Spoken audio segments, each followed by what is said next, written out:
Being a church in the Bay Area in the 21st century is a real challenge. How do we talk about faith? How do we share our faith? How do we proclaim it in a culture which doesn't necessarily even know what it's all about? How do we love a city that is so hard to love because it's so problematic? In 2014, we've moved out into the world trying to engage the city through creative outreach things. We're trying to partner this whole past year with local leaders from our city council to our school board.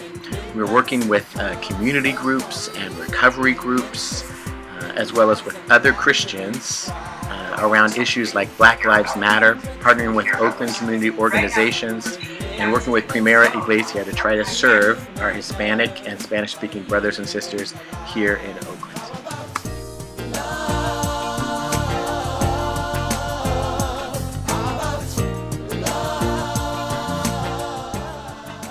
One of the cornerstones of our church community at CAPC Oakland is missions, trying to proclaim the good news in word and in deed from Oakland to the four corners of the globe. That's why we support international missionaries, as well as are open to meeting new ones, like our new friends from Berlin that came to visit this summer.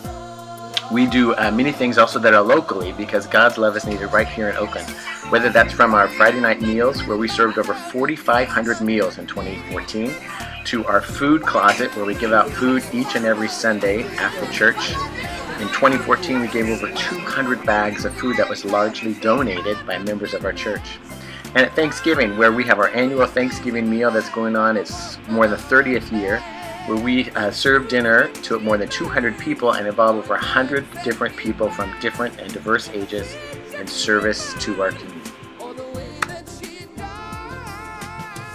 Another big aspect of 2014 was our ongoing and deepening efforts to try to be creative in our outreach and in the ministry and the worship opportunities that we offer. An example was our Blessing of the Animal service, where we invited people to come and worship with us outside with their animals.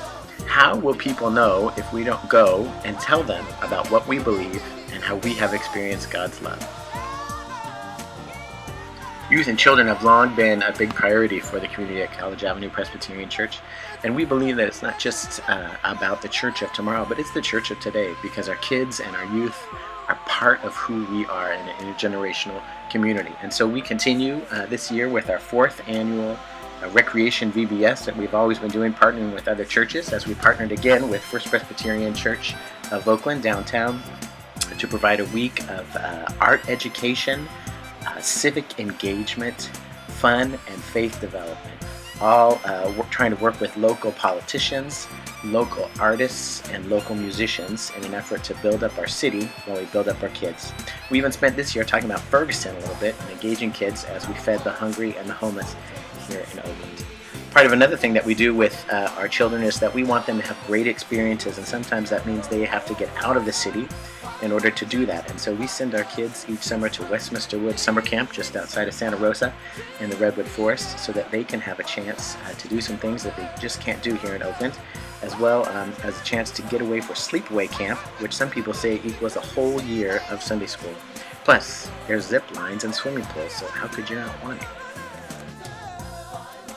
Each week, our kids have a chance to learn about God and learn about community through godly play that we offer each Sunday during worship, and it's led by different members of our church community for kids that are in 6th grade and below. It's a Montessori-based approach to teaching kids not about what they have to believe, but about hearing the stories of the Bible so that they can develop faith on their own. The question for us is, what else do we need? What will the next year hold? Will we need to develop a youth group for junior hires and middle schoolers? For high schoolers?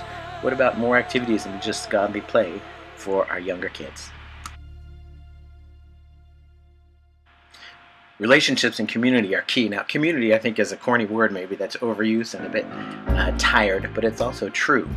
We live in a society in which increasingly people feel more and more alone, while they say they are more and more connected. And so how can we be better on building on that? In the past year, we did many different things trying to increase and deepen community relationships and interpersonal relationships in our church, from the Advent family dinners to church potlucks to the different meals and activities we do at night, like the Mardi Gras pancake dinner.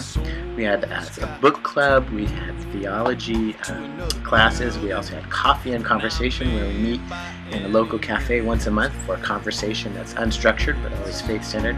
We also have Theology on Tap, where we meet on the first Monday of the month in a different place, where you can get a beer or some wine or a coffee, whatever you want, and talk about theology and how faith matters in our world today.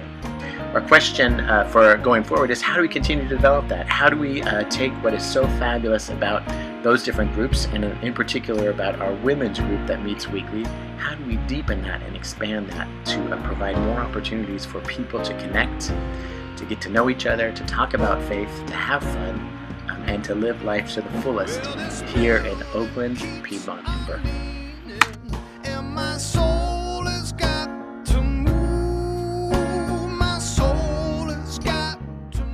Our weekly worship celebrations on Sunday mornings at 10:30 are the principal way in which our community gathers to celebrate our faith, to wrestle with it, and to deepen our connections together. What does it look like to be in worship that is coherent and pertinent and enjoyable for today?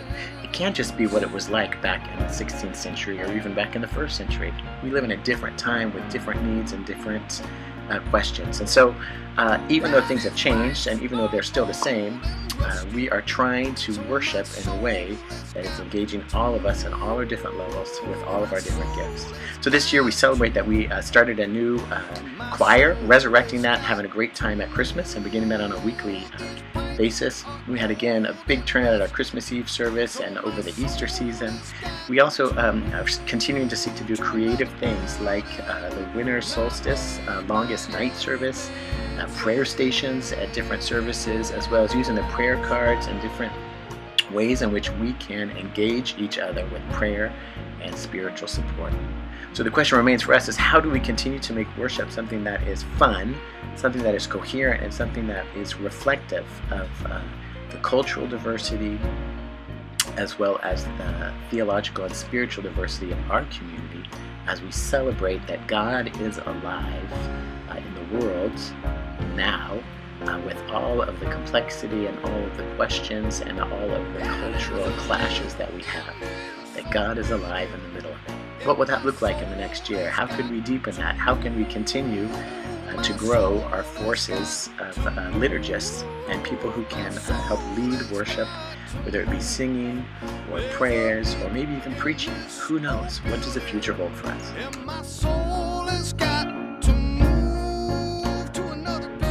2014 also saw lots of celebrations. The marriage of John and Christina Fanua, the marriage of Brian Trowbridge and Diana Camacho. We also said goodbye to loved ones like Carol Lamont, Elizabeth Kelly, Rachel Lauder, and Jeff Porter. We are the church, and we need to be it.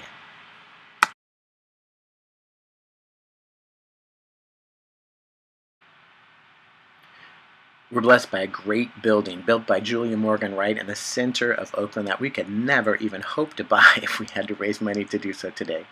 But we have a lot of work to do to keep it going. In 2014, we fixed the roofs, the gutters that were broken. We've had to do some work to keep the building and the campus from flooding. We've done landscaping work.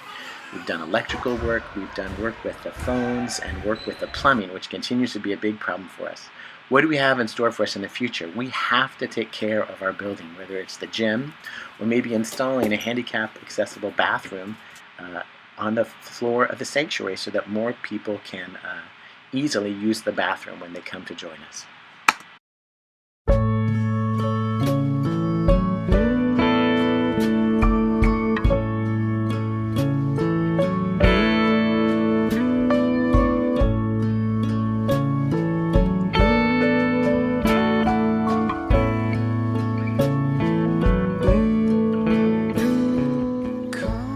Not everybody's going to dare just to walk into the church to experience us, whether we engage them on the street or they want to come to something we're doing. So we have to continue to deepen our efforts through the internet and social media, Facebook and Twitter, ways in which we can engage people and give them a taste of our church before they even dare to cross the threshold to discover what we might be like.